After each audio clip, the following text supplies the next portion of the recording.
When we talk about Ruben Amorim is how many times have we seen Manchester United managers since Sir Alex have to come out in the media and speak following a loss? I always think about Ole Gunnar Solskjaer speaking after one in particular. And they said, of all the Manchester United days you've been a part of, where does this one rank? And he actually almost started crying and said, this is the lowest. And it feels like we're getting to the bottom so many times, time and time again. But what can Ruben Amorim even say, Nigel, at this point? If you're walking into the changing room after tonight and you're hearing Grimsby celebrating above you, what even comes out of your mouth? I'm sure Grimsby has a very small, intimate, old-school dressing room, very tight showers. I think Ruben Amorim needs to go in there and look into the mirror and wash his face and look himself in the mirror. Because what can you say? You're responsible for it. These are the players. You picked the team. You changed the team. You didn't get a performance. You may change at half-time. Still, things don't get better. This one's on him. What can he, that's your job, is to manage these players. This one is on you. I don't think he can. Say? So if you're him? He's very comfortable. What can he say? He has to be honest. Come out and actually be honest. We are not nowhere near meeting the standards of what it means to represent this football club. And it's my job to get these players to those standards. Right about now, I'm not doing my job good enough. These players need to do better. Come out and say that. Fine. Who can argue against that? There's a bigger problem, though, right? Because I'm just looking at the list, and I wanted to make sure I had it. Was it David Moyes? Was it his problem? Was it Louis van Gaal? Was it Jose Mourinho? You talk about having a younger manager. Okay, Jose won a cup, right? Was it Ole's fault? Was it, Carrick? Okay, Rangnick, Erik ten Hag? I mean, at some point, it's the 20-plus guys that you have just aren't the right guys. They've tried the big-name managers. Since Sir Alex Ferguson, they've had, as far as names, from top all the way to bottom, right? Yeah. They still, in the end, are coming to this in 2025. Well, there's plenty of... Durant, by the way. They've made history today. We have to stop for a second and really understand what happened here today. They lost to a fourth division side in England. They lost to Grimsby Town for the first time in their history. With the amount of money, over $200 million spent in the summer transfer window. Just for the attacking three. Just for the attacking three. And then there was Houdini performances everywhere. And then there was an actual Houdini event where Ruben Amorim hid in his own dugout while his team was taking penalties. Would you be offended if you were a player, by the way, and you were looking around for your manager and you actually can't even see him because there was an assistant manager stood right in front of him as well, right? He was the one who was doing the whole penalty thing. Yeah, the assistant manager was the one who was talking. Would that rub you the wrong way? I mean, I just look at it from the optics of leadership. I know about a good leader when I see one. I know someone who I can trust to be a leader, someone who I can go into war with. For me, it doesn't sit well, regardless of your superstition or not. And especially at the club that you're at, you're Manchester United, you need to be front and centre. This is what comes with the job. If you cannot handle it, you should have never signed up to be Manchester United, or sign up and then act surprised. Oh, this is a bigger job than I actually realised in the first place. You need to be up front and centre. You need to be there with your coaches so your players can see you, that you're with them. You sit in that does not sit well with me. I think about just the cell in the dressing room right now. Right? Because you want proof of concept. You give guys ideas, you give them training methods, you do all this stuff, tactics, you write things on the board, you sit on the bench, I don't know how, and you're moving the tactical board around. We saw those images.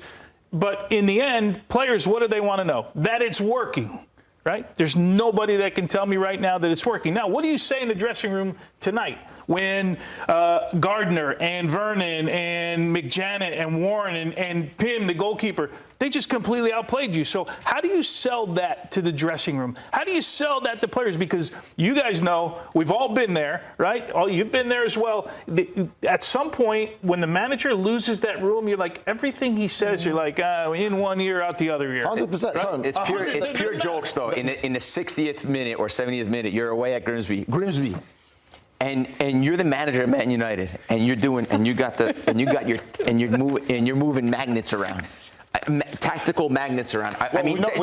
If you think he didn't have it, all you need to do is see that clip to think. I mean, this guy. And we talk again. Just quickly back to personality and character. You got to have personality and character to manage this team, and to manage big-time players, and to lead big groups like this in big organizations in any field, but especially at Man United. He doesn't have it. Period.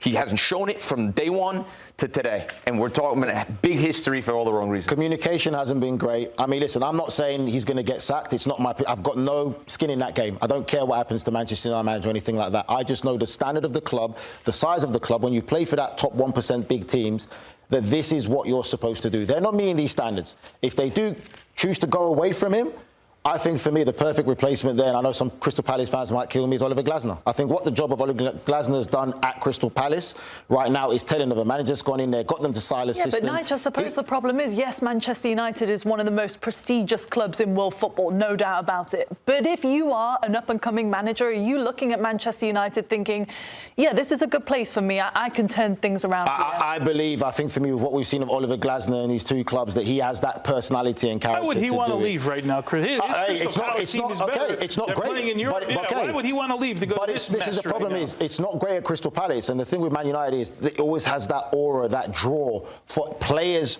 or managers. That's just the reality of it. Right about now, I would say there's starting to be more questions about Amorim and things. I said to you, when I look at Onana and everything that's happened in the situation with him, I said, in my personal opinion, just from my football experience, that's a goalkeeper right now that's got no confidence whatsoever. He has no confidence, and again, with how he's been treated at the start of the season, with Bayern there starting ahead of him, and then you come into a cup game against Grimsby, you're the main star from last season. I'm not saying he's perfect, he's had a few stinkers, but when you look at the penalty misses and stuff, and they say, everything about him just says he's lost all confidence. And it was the same thing with Højlund last season. That there's a moment where, as players, your manager's the one that's responsible for getting you to believe in yourself and have that confidence. What one Man United player could we say today had a good game today and was unlucky? We're not going to do anything sneaky. And they beat them, and they look better than them. They look fitter than them.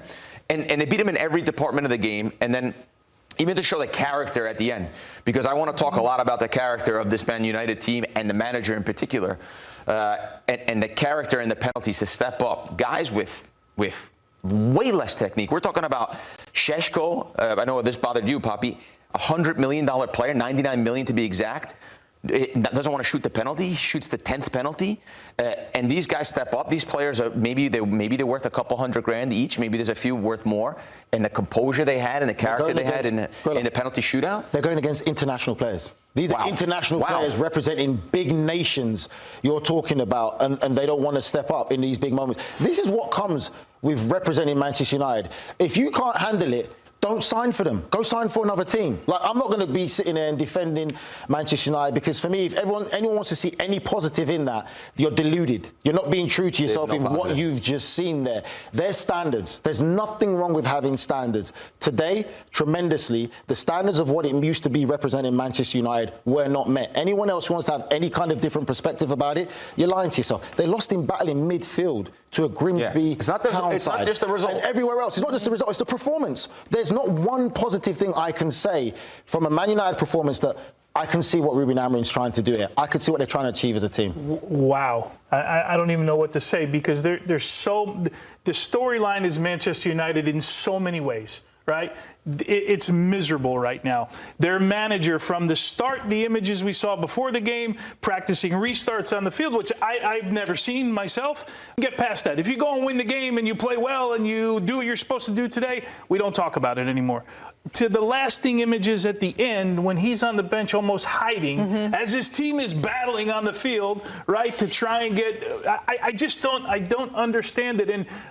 And we have to talk about Man United, but I want to talk about Grimsby so badly, because what a moment it is for them. I just can't get away from the Man United side of the story. At the end of an extraordinary evening of cup football, Brian Mbeumo's miss means that Grimsby Town win 12-11 on penalties against Manchester United after it finished 2-2 after 90 minutes. United coming back from 2 down.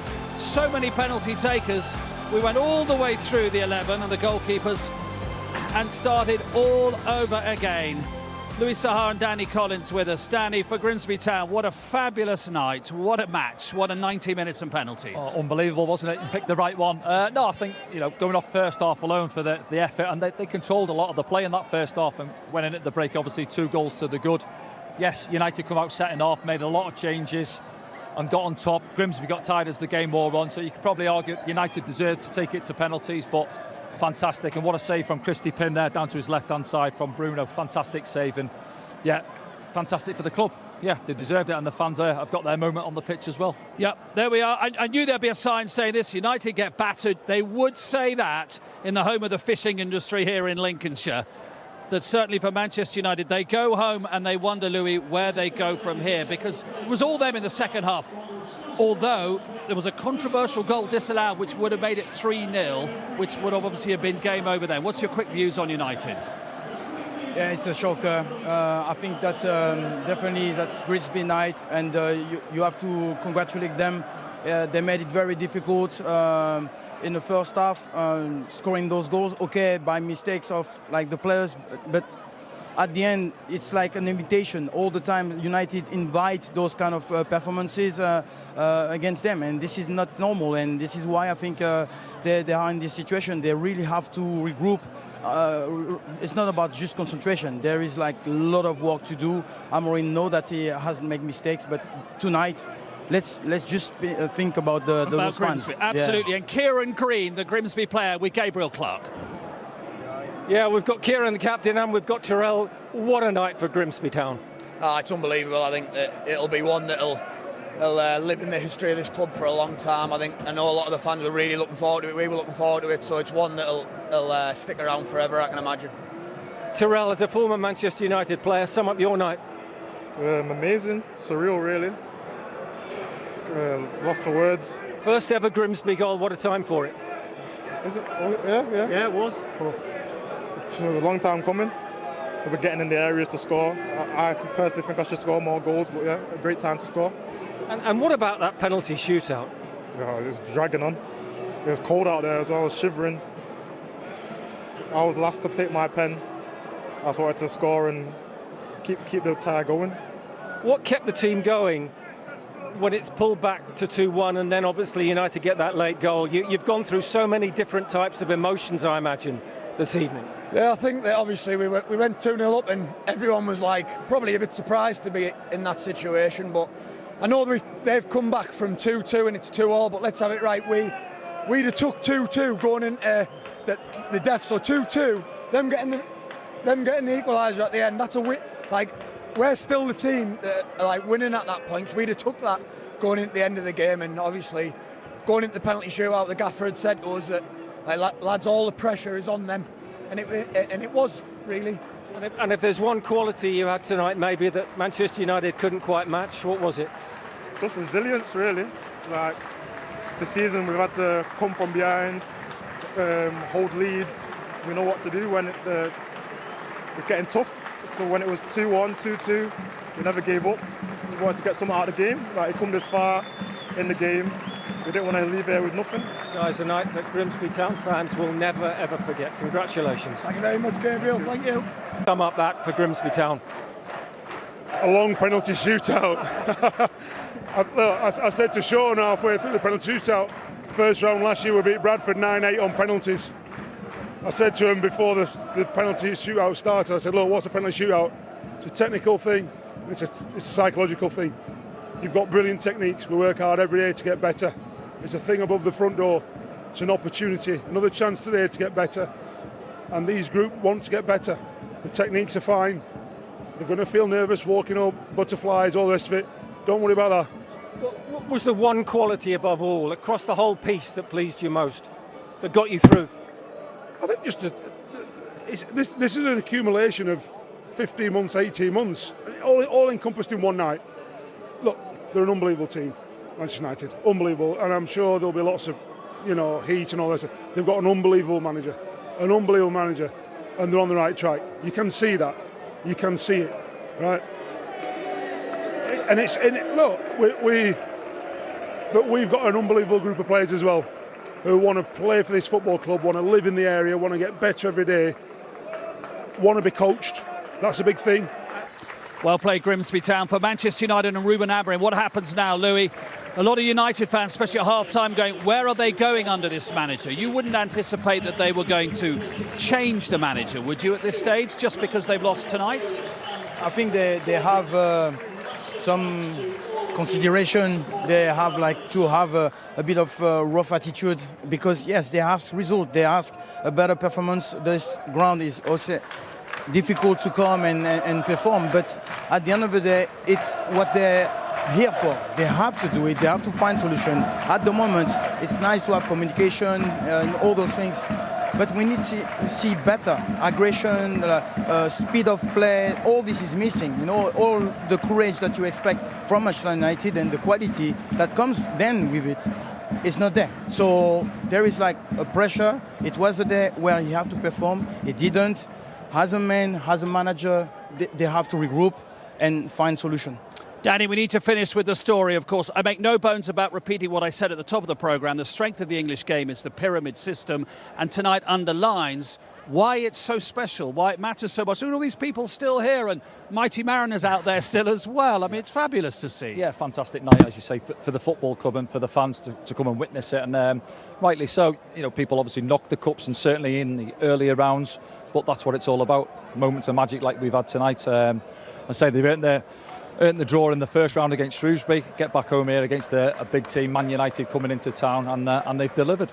Yep, and you would appreciate that coming to this country, playing here, Louis, what it means, how it filters down to the lower league clubs. No, that's brilliant. That's why I love this atmosphere. The family comes together, the smallest one in the family respect the older one, and this is tradition. And this is why I think the passion is really transferred on those moments. This is like quality emotion transferred to everybody, and wherever like you like the opposition, you respect, you know, the history, and you take it. You say, oh, we managed to have a great result with that. It will last forever, and this is what is brilliant about this football.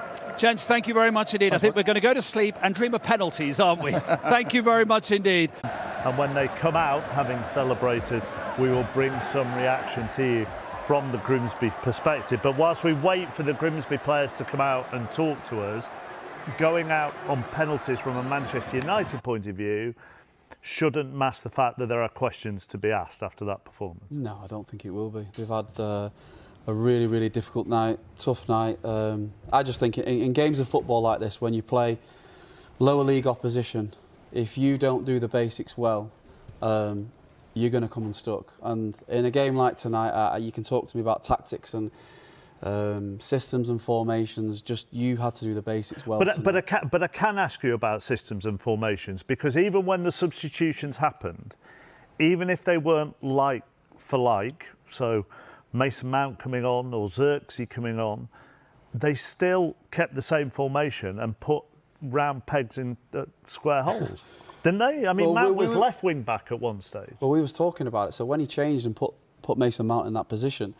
they still went with a back five, but they were building with a back five against Grimsby, who was sitting on the edge of the box. So your spare man was almost in build-up when you needed that spare man sort of further higher up the pitch to make an overload out wide or through the middle. Well, how many times was that spare man De Ligt, for example, in that build-up? You know, he'd be the one joining in, and with the greatest respect to him, you should have an attacking player getting into the box, where a lot of the times it was a defender, an extra man. That it just seems crazy that he's so wedded to this formation at all costs and at any circumstance in a match that he's almost forcing people into positions, whatever the state of the game is. It just seems absolutely baffling to me that there's just no flex at all, you know, and I just feel that is definitely something, yes, application, understanding of what the game was about. I thought they were miles off it in that first half in particular, as if they rolled up today and just had no idea of what's going to be expected at Grimsby Town away on a wet Wednesday night. I think it's very easy to talk about United and the lack of everything that came with the performance today, but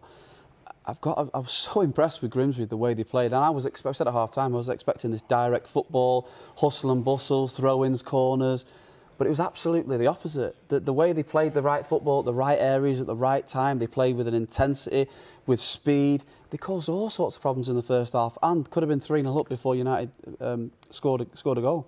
Well, let's hear from a couple of their heroes, shall we? Charles Vernam got one of the goals. Christy Pym was instrumental in goal. Both of them are with Natalie Jedra. Absolutely historical night for you. How are you processing the fact that you just beat one of the biggest clubs in the world? Yeah, it's not sunk in yet. I'm a Man United fan, so I'm half fuming a little bit. Are you? Yeah, I am, yeah. So, nights like this, what you play football for, so yeah, beautiful. We were talking, Charles, you said that you wanted to fast forward the penalty shootout. How did it feel there? Not that I didn't trust this man, but yeah, it's a nervy wait, and when it just kept going on and on, you just never know. And we scored one, and then you think, oh, we've got a chance, and some of the standard of their penalties was unbelievable. So yeah, it's an amazing feeling, like one that will live on forever. 18-12 on penalties. How was it from the keeper's perspective? I should have done a little bit better, shouldn't I? No, we sat down yesterday, me and the goal coach Steve, and we had a good hour going through penalties just in case. So it just kept changing. It was a bit fuming, but got one save, kept us in it, and then the boys done the rest. So brilliant. The drama, but you guys really showed a lot of attitude and aggression from the start. How was the talk between you guys before the game? Because you had a lot of attitude. Yeah, I think the message all week has been about belief and knowing how good we are, and the gaffer's instilled that. And even during the meeting, he was saying, don't just turn up. Like, there's always a chance, and if we play the right way and we play the right intensity, then why can't it be us? So yeah, to pull that off is an amazing feeling, and yeah, we're all so happy. In second half, you had to work a little bit more. What was the feeling when Man United scores that second late goal? Oh no, they're obviously famous for late goals, so I was just trying to hold on. I thought we had chances to probably go on and put the game to bed earlier. But yeah, just can we hang on and just try and get a result and draw and then back ourselves penalties, don't lose the game. How was it to manage the emotions? Because we're still hearing fans chanting here, and it was quite an atmosphere throughout the evening, but you guys seemed composed. Yeah, I think we've had a good record at home here so far this season. We started really well, and we knew the pressure was mainly on them tonight, so the crowd get behind us and we dig in and we worked hard, sort of went man for man and put them under a lot of pressure. How do you rank this evening?